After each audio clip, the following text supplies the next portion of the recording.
Unit 7, Bonds. Lecture 4, Yield Spreads.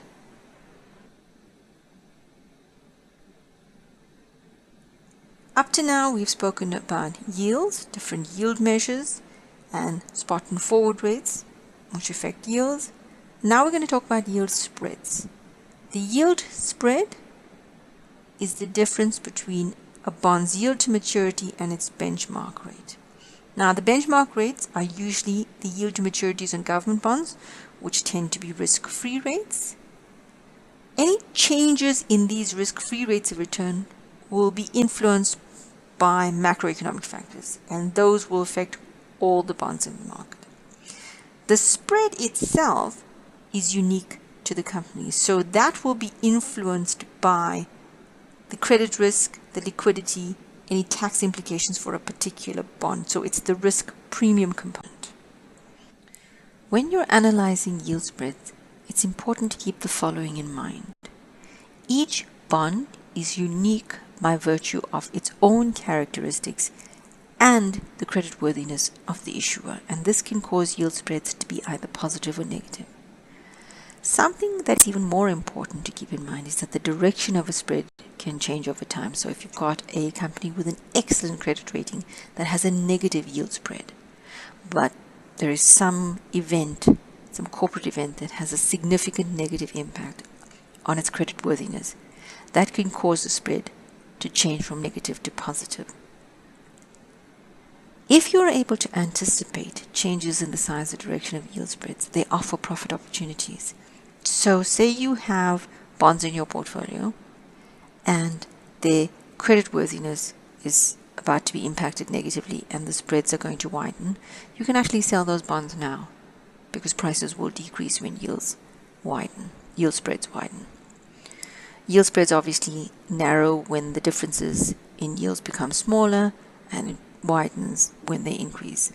And for a bond investor, these changes will have an influence on their return performance. Now, there are a number of different types of yield spreads. The simplest one and the one that we're most familiar with is the G spread, which is the spread over or under a government bond rate, and that is the nominal spread. Then there's the I spread, the yield spread over or under the standard swap rate in that currency of the same tenor. The Z spread is the zero volatility spread. It's the constant yield spread over the benchmark spot curve, so that the present values of the cash flows matches the price of the bond. And then there's the option adjusted spread. It's the Z spread with an option value. It's used for bonds with a bedded option, and callable bonds or bonds with a prepaid option will have an option adjusted spread that is less than the Z spread. And for puttable bonds, the option adjusted spread will be greater than the Z spread. Going to look now at an example on how to calculate the Z spread.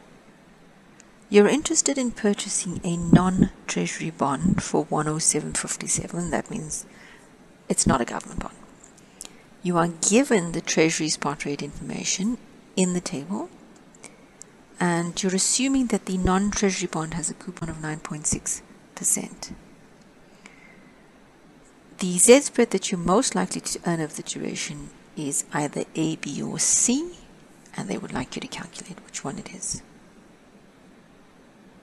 So essentially, the table below summarizes the discounted value for each cash flow at the various Z spreads, and we're going to add them all up, and the one that adds up to 107 Rand and 57 cents is the one that we're after. So if we do our calculations, we realize that the spread, the Z spread of 103 basis points, yields a bond priced at 107 Rand and 57 cents.